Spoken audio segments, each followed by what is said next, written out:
person entitled to a right or privilege is free to give up that right or privilege. It is a voluntary relinquishment or abandonment of a non-existing legal right or privilege. This refers to doctrine of eclipse, doctrine of waiver, doctrine of implied powers, doctrine of base risk. See, I have a certain kind of powers or certain kind of rights, and I am voluntarily saying that I need not that rights further. I am quitting those rights. I don't want those rights. This means I am waiving off my rights. Simply means the doctrine of waiver. Answer is option B. So what is the doctrine of eclipse? See example, when regarding fundamental rights when we are studying, we might have learned this term called doctrine of eclipse.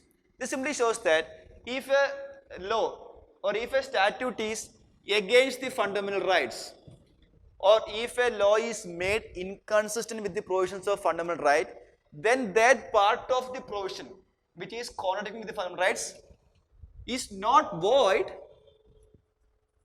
but cannot be implemented.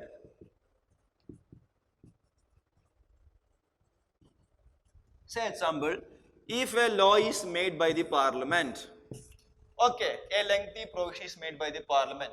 Assume if this part of that provision is violating fundamental rights, then what happens means the court will not declare this as void, no, but court will say that this provision cannot be implemented.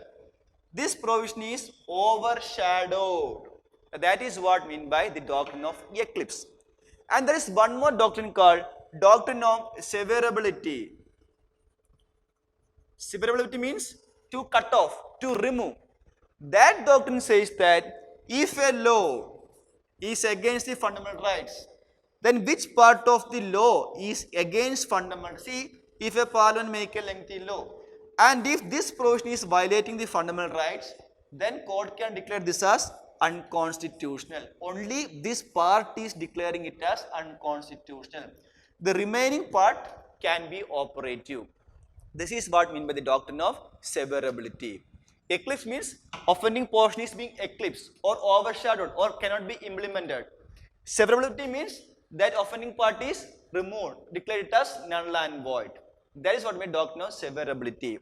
And what is doctrine of implied powers? Simply means if a legislature or if an authority has a power to deal with a topic A, say example, regarding topic A, that authority has a concerned powers.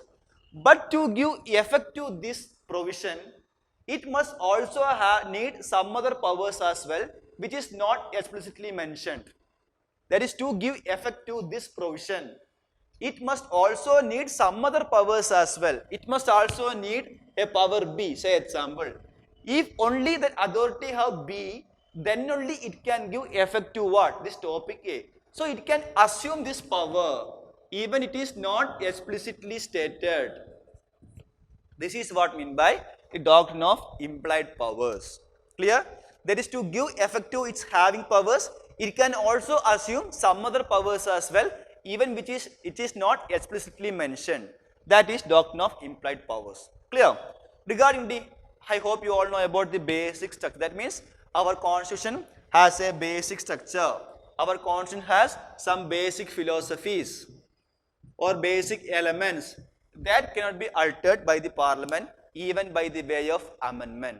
This was given by in the verdict of Keshavanda Bharati case. So these are various judicial doctrines which court may invoke depending upon the cases. Clear?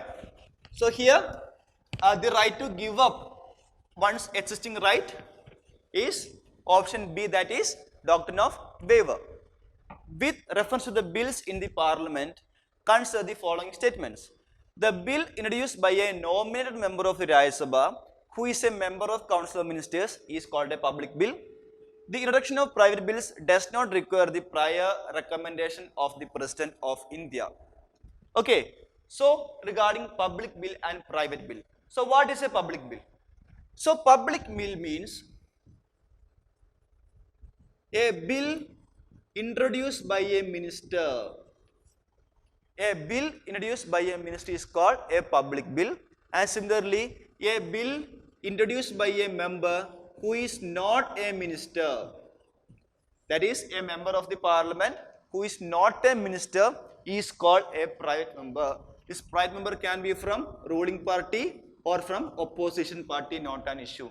If he or she is not a minister, he or she can be called as a private member. So a bill introduced by a minister is called a public bill. A bill introduced by a member who is not a minister is called a private member bill. Okay, so now move on to the first one. A bill introduced by a nominated member of Rajya Sabha, whatever may be, who is a member of Council of Ministers. What is meant by the member of Council of Ministers? Simply means he or she is a minister. That bill is called a public bill. Correct one. Why? Because a bill introduced by a minister is called a public bill. He or she can be either elected or nominated, not an issue. He or she can be member of either Lok Sabha or Rajya Sabha, not an issue. So one is a correct statement. Clear? The introduction of private bills does not require the prior recommendation of the President of India, not an issue. It is like an ordinary bill. So for an ordinary bill, it can introduce in either Lok Sabha or in Rajya Sabha, not an issue. Ordinary bill regarding private member bill, for that prior recommendation of President is not mandatory. That is also a correct statement. So answer becomes option C, that is both 1 and 2. See, you must know regarding certain bills, that is, you must know for which among the following bills, for its introduction, it requires the prior recommendation of the President. You must note that. For example, regarding a money bill, for introduction, it requires the prior recommendation of the President of India. Clear? Or under Article 3, if the boundaries of states has to be altered, under Article 3, if boundaries of state has to be altered, and those bill also has been introduced in the parliament with the prior recommendation of the President of India. Okay. And regarding constitutional amendment bills, under Article 368, prior recommendation is not necessary. All these differences you must keep in mind, because based on that UPSC may ask questions here. So here both the statements are right here. So answer becomes option C, that is both 1 and 2. Clear? Next one, in parliamentary proceedings, following a certain standard of conduct by the members inside the parliament refers to. See, this is regarding various kind of parliamentary terminology. See, various kind of terminologies are asked by the UPSC in examinations. So here you must note on what is these terms. So following a certain standard of conduct, it means the answer is option C, that is decorum.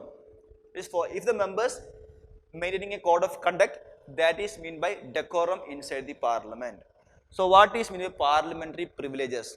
See, that is nothing but a certain kind of rights, special rights or immunities enjoyed by the members of the house is what meant by parliamentary privileges. Why? Because to maintain their office or to actively do their functions, they must be given certain kind of rights or immunities. And our constitution, as well as rules of the house, as well as through various parliamentary conventions, also through various judicial interpretations, our members are given with various kind of parliamentary privileges. Clear? What about quorum? Quorum means a minimum number of members required in the house to conduct the proceedings, parliamentary proceedings. That is, to conduct a business in the house, a minimum number of members must be present inside the house. It is fixed at 1/10 of the strength of the house. That is, in case of Lok Sabha, it must have 55 members to conduct a meeting, because total strength is 543. So 1/10 means 55 members are needed. In case of Rajya Sabha, 25 members are needed. Strength of Rajya Sabha is 245. 1/10 means 24.5. For that round figure, 25 members are needed for conducting a business in the Rajya Sabha.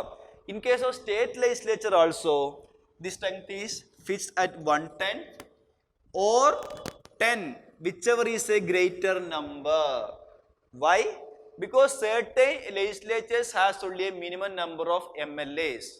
So in that state's concern, minimum there must be 10 members. For example, take the case of Goa Assembly. The strength of Goa Assembly is 40. If the condition is 1/10 of the strength of the house, then it requires only 4 members to conduct a meeting.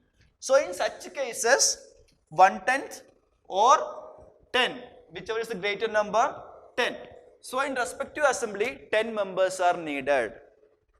Okay, but take under assembly having 150 members, MLAs. Here 1/10 means 15 members or 10, whichever is greater, 15. So in these states having more number of MLAs, 1/10 is the condition, and for smaller states or 10.